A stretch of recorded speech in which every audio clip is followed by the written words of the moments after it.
Magandang umaga po sa lahat. Tayo nagbabalik dito sa ating YouTube channel.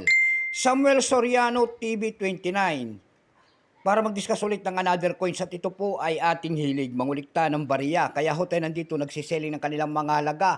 Ang presyo po ng ating mga koleksyong coins. Ayan, para maliwanagan kayo kung magkano na talaga ang kanilang mga presyo. Ayan, sa ating mga online selling. Papasalamat lamang tayo sa ating mga subscriber. Ayan. Maraming salamat po sa mga munting sumusuporta dito sa aking YouTube channel. Luzon, Visayas, Mindanao, kung saan kayong dako na mundo po. Keep safe po sa lahat and God bless. Maraming salamat po sa lahat ng ating mga subscriber. Thank you so much sa inyong lahat po. Maraming salamat din po sa nanonood doon sa ating FB page. Ayan. Samuel Soriano, lahat po na nakapalo doon sa aking FB page ay maraming salamat po. Lalo na po yung mga nagsesend ng ating mga star dyan. Thank you so much. Ayan, malaking utang na loob po ang ating pinararating sa inyo. Maraming salamat po sa inyong lahat. Ayan po. Babatiin lang natin ng special shout out yung ating mother. Diyan po sa Daragin po, Milagros Soriano po ng Daragin, Dumpay, Basista, Pangasinan po. Ayan. Lahat po ng Soriano family diyan po sa Daragin ay masantos nakabwasanod si kayo namin. Doon naman po sa parting Samonte, Quezon, Isabela. Ayan. Bernabe Binuya Pinto po and then Bernal Bilin Pento and then Auntie Mercy at Uncle Melchor po and GM po ang ating kapatid. Ayan, mabuhay po kayo lahat po ng Pinto family dyan po sa Samonte, Quezon, Isabela. Ayan, naimbag na bigat yung amin. Ayan po sa lahat ng ating mga Ilocano.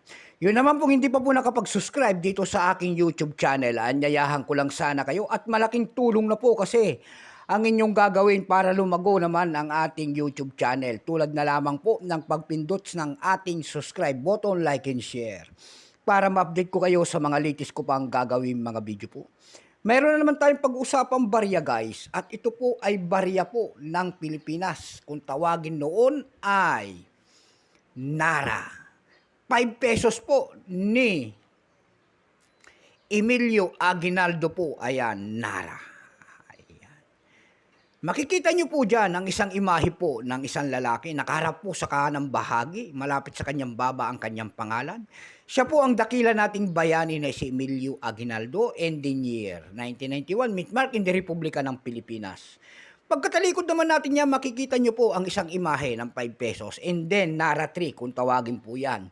Pero ang scientific name niyan ay Pictocarpus indicus.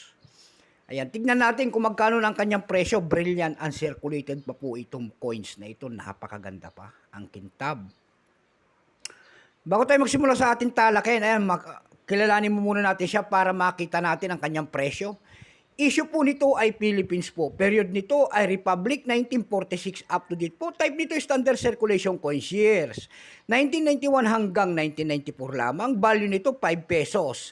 Currency piso 1967 up to date. Composition niyan ay nickel brass.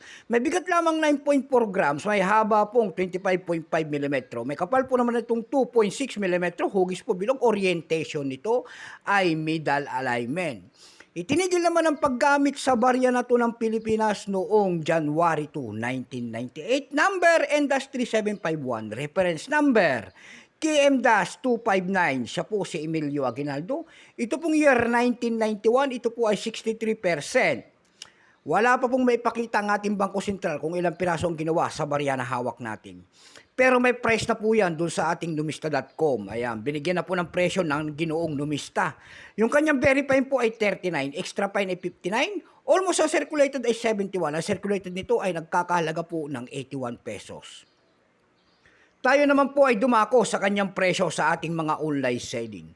Doon sa ating ebay.com, ayan, pandaigdigan po kaya tumataas ang kanyang presyo. Ayan, doon sa ating ebay.com, meron tayong nakita doon na nagbebenta nito ng $6. Meron na rin tayong nakita na nagbebenta doon na 3 pirasong year 1991, nagkakahalaga po ng $13.33. Yung pinakamalit po na bintahan doon na ating nakita, ito po ay $2.99. Dako tayo sa Carousel PH. Sa carousel page naman po, mayroon tayong nakita nagbebenta doon ng 400 pesos.